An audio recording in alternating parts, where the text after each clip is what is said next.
a Muita mãe dos presença. meninos. Olha, Juninho, eu sou filha da mãe solteira, né? Então, a minha mãe, quando estava grávida de mim com 5 meses, ela precisou se separar do meu pai. Meu pai biológico não era um pai presente. Ela já tinha os meus 2 irmãos pequenininhos, né? 3, 2 aninhos ali. Enfim, então fui criada nesse ambiente muito amoroso, com uma mãe que trabalhava muito, né, para nos sustentar 3 crianças. Passou por essa questão, né, de preconceito ali de repente, porque isso há 30 anos atrás, né? Mas uma mãe que a gente chama de guerreira, né? Mas não tinha como não ser, né? E abandonar, né? Costumo dizer assim, né? Iria abandonar as crianças, é difícil, né? Então, lutou para nos criar juntamente com a minha avó materna. Então, tive a presença dos meus tios da parte ali materna presentes, mas não conseguiam suprir a paternidade, né? Eu era uma criança muito tímida, muito quietinha, né? Eu me lembro que minha mãe falava assim, brincando, mas ela jamais imaginava o quanto isso ia impactar minha vida, né? Ai, tu veio de enxerida, ai, tu veio sem ser convidada, né? E isso trouxe para mim, não só nessas palavras, mas em todo essas conversas de família, né? De que eu não era uma filha planejada, né? E há tantos anos atrás ainda se tinha de que a mulher que engravidasse iria conseguir de repente segurar o marido, né? Então, de repente eu fui a criança que não conseguiu segurar o casamento que já não estava legal. Então eu carregava esses estigmas, né? E esse peso, né, E Mônica? esse peso. Então, tive que lidar com tudo isso. Eu estava me lembrando agora, quando tu me trouxe as perguntas ali, Juninho, pensando, né, que a gente começa a refletir. E eu me lembro que a minha avó me levava, assim, nas casas, assim, das amigas dela. E eu era aquela criança que, se você dissesse assim, ó, fica sentadinha aqui. Eu passava a tarde sentada ali. Eu não mexi em nada, Não porque era eu proativa. não era proativa, porque eu ficava com medo de incomodar. Se eu fizer alguma coisa, eu vou estar incomodando, se eu mexer em alguma coisa. Então, para eu ser aceita, como eu já vim sem ser convidada, eu não quero incomodar, então vou ficar quietinha. Então, Gerou em ti aquele complexo de inferioridade, total, baixou tua autoestima lá no chão. E é uma coisa que total. naquele tempo passava muito desapercebido, né? É, Na verdade, era pro pai era uma qualidade. Meu filho vai lá, ele não mexe, ele não faz quietinho. arte, ele não... E hoje, quando tu tem entendimento, principalmente no teu caso, quando tu entra nesse ambiente da psicologia, tu entra, quando a criança é muito quieta, ela tem um problema. Isso, Quando ela não desenvolve, quando ela não tem proatividade, ela tem algum isso, problema, né? isso. Então, pra ti, aquela situação, isso, nós estamos falando de quantos anos de idade? Ah, 6, 7, 8, né, ali, né, 30 anos atrás. Nossa, era bem nova mesmo. É, E vamos misturar um pouquinho aqui, vamos botar num olhar clínico hoje, assim. Tu olhando assim, hoje uma criança com 8 anos de idade, com esse quadro assim, ele ainda tem como reverter isso. com certeza. Mas o olhar para a criança tem que ser geral, né? Os professores hoje estão muito mais atentos, né? A própria minha área, então, hoje de atuação como psicóloga, ela é mais atenta para isso. Existem já psicólogos que trabalham nas escolas, então existe todo um olhar que nesse tempo não tinha, né? Claro, tinha o cuidado, os professores tinham um olhar mais atento, mas era aquela criança que não fazia os temas, porque não queria, porque tinha preguiça. Uhum. E É, aí, hoje, voltando de novo para tua história, então, só fazendo esse link aqui justamente claro. para essa pergunta. Então, naquele tempo tu não teve acesso a essa estrutura, até Não. porque era uma realidade completamente É. diferente.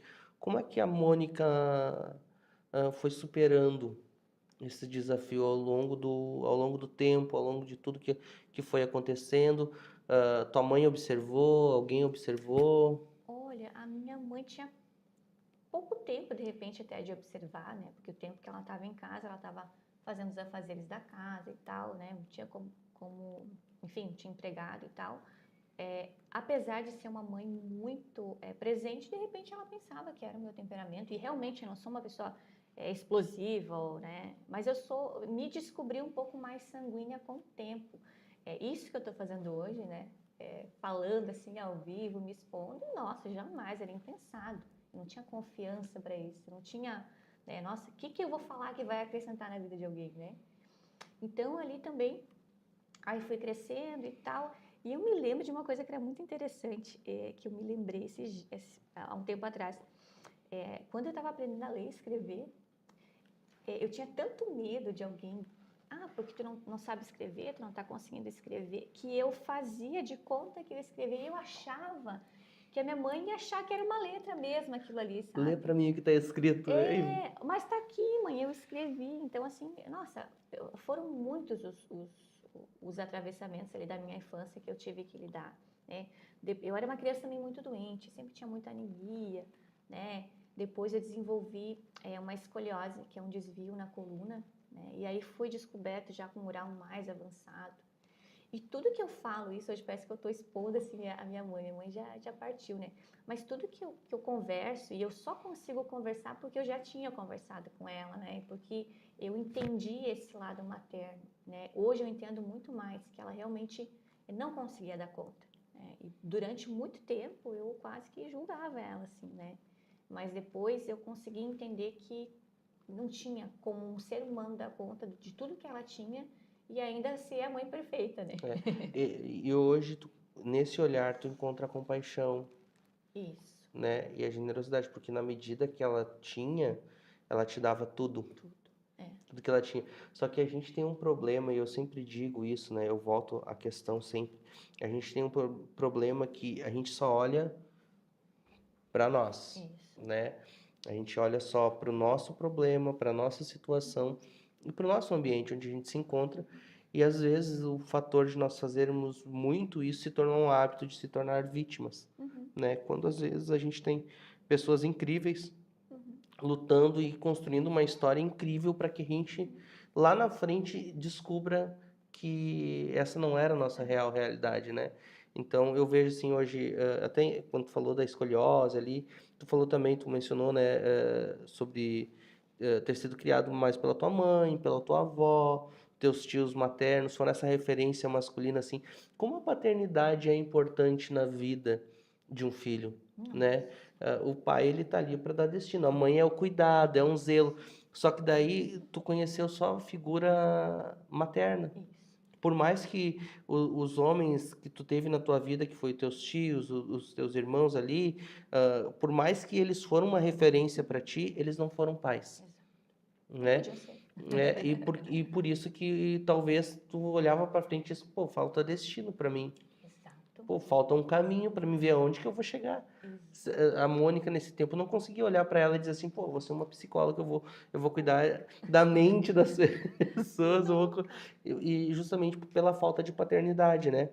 Tu falou também ali que na adolescência tu foi diagnosticada com escoliose e tal, né? E como isso impactou na tua autoestima? Porque tu já vem de criança, né, tendo problemas de uma estima baixa, né?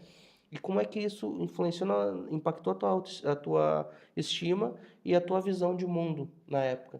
Sim. Olha, impactou muito, assim, porque eu me lembro que no meu aniversário de 15 anos, fui no médico e aí eu tive o diagnóstico. É correto, né? Porque então todo mundo começou a perceber que minha coluna estava desalinhada. Eu percebia, mas às vezes pela rotina do dia a dia, senta direito, é a mochila e tal. E aí quando foi ter o diagnóstico, eu já precisei ou fazer a cirurgia ou reverter com um colete, né? Que é um colete Milwaukee, né? Até tem um vídeo no meu canal sobre esse relato aí. Querendo um colete que vinha daqui do pescoço até abaixo do quadril.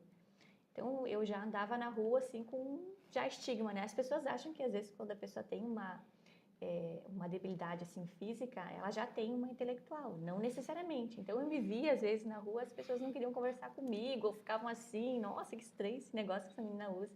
Então imagina, dos 15, eu tinha que usar até os 21, né? Imagina, dos 15 aos 20, no auge da adolescência, a menina se descobrindo, às vezes despertando ali, né, um olhar, a É onde nasce a feminilidade. vaidade, né? Isso. Então, algo que já estava lá embaixo foi mais para baixo ainda, Imagino. né? Foi muito difícil. Mas aí, então, no meio disso, eu, enquanto pessoa, né, enquanto Mônica, não como psicóloga, me converti ao evangelho. Então, mudou tudo, né? Tudo mudou, tudo teve sentido, consegui perceber, entender, perdoar, ressignificar. Então, muitas coisas depois da minha conversão ali com 17 para 18, eu digo 17 para 18 porque eu me converti em janeiro e eu faço aniversário em fevereiro.